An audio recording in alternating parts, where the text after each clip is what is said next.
Every one of your professors was once an undergraduate, just like you, staring at a computer screen and trying to figure out two problems. Why do my papers feel so vague? And how on earth can you cram any sort of detail into a short essay? Weirdly, the solution to both problems is often the same. You need to rethink the size of your topic, and usually the answer is to go smaller.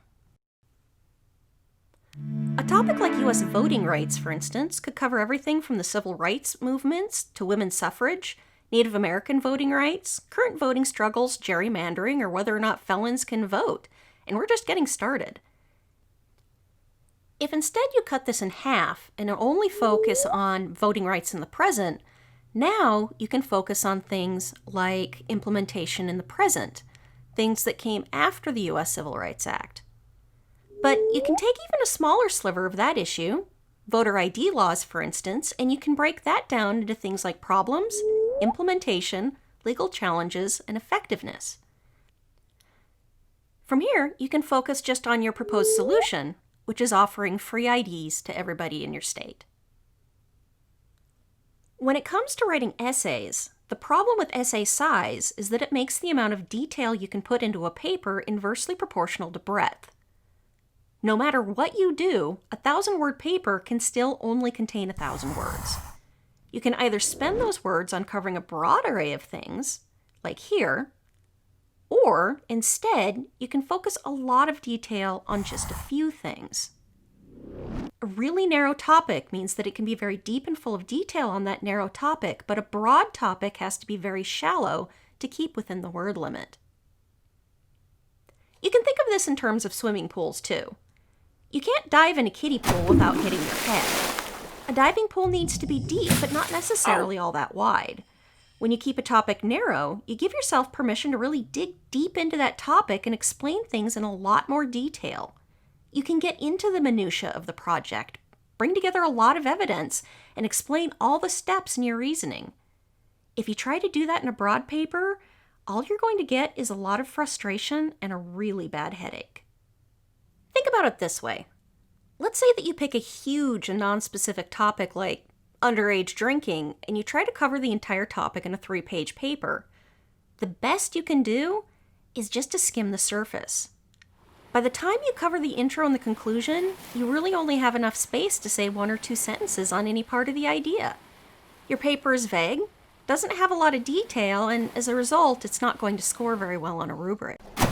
But if you keep your topic narrow, now you have the freedom to go deeper because you only have to cover a small piece of the topic at each level. When you stay focused, you can offer more analysis and more examples for a smaller set of ideas. You can cover background and history, talk about counterarguments, think about the implications of your argument, and even what the limitations might be to your own perspective. This is a much more detailed and interesting paper, and it's going to be one that your professors will like. Breadth is all about finding that sweet spot between narrow enough to be deep and broad enough to fill the essay requirements. You have to find the Goldilocks Zone. This is what astronomers call that region around a star that's not too hot for life, but not so cold that it's completely frozen. A spot that's just right to support life. When you're writing a paper, you need to find that just right balance as well. A topic not too broad for a short paper, but also not so narrow that you completely run out of things before you've finished. And once you find that, that's when you've hit your Goldilocks zone. Let's take a look at a couple of examples for the rest of this video of what that might look like with an actual essay. Let's say that you need to write a paper that proposes a solution to a real-world problem in 750 words, and you decide to write on the opioid epidemic. What do you think you can reasonably cover in 3 pages? An 8-point plan to cover the entire epidemic head-on, or focus on a single law change to shut down pill mills? If you tried to write an outline for this paper, you're going to get into trouble really fast. The opioid epidemic has a lot of moving parts, so if you try to address them all, from pill mills to distribution to lab-produced fentanyl, you already have a term paper's worth of material without even getting into details. There's no way to cover all of this in 750 words. And you haven't even scratched the surface on wholesale shipments, prescription dependency, medical follow-up, the Drug Enforcement Agency's ability to stop shipments, or even prosecuting CEOs. The right answer, then, is to narrow down to a specific part of the problem, like pill mills specifically, and look at a single possible solution. If you focus just on how to shut down pill mills, you suddenly have room to go deep. You can start with an explanation of where the problem came from and how the current laws aren't written to deal with pill mills.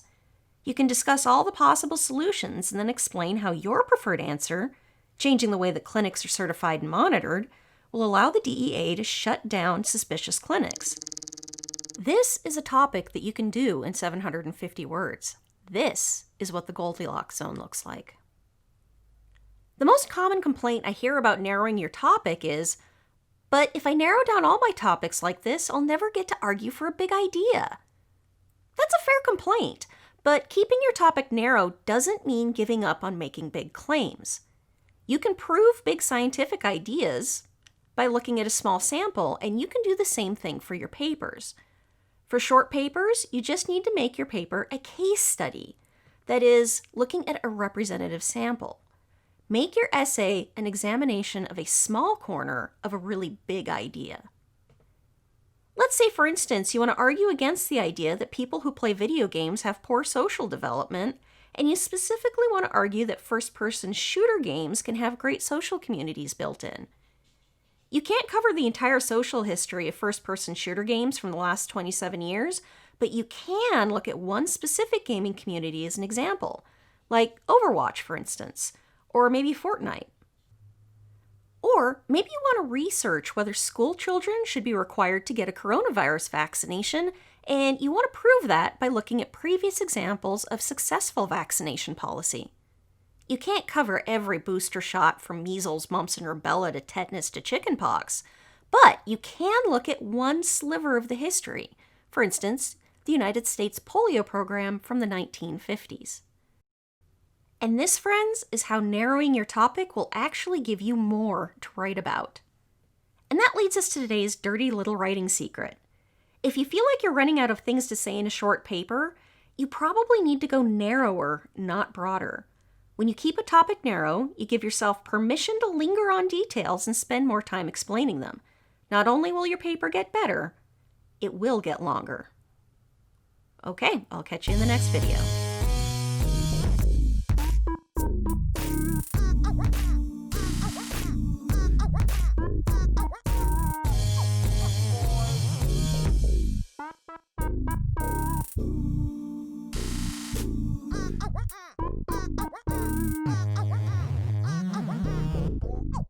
Boy.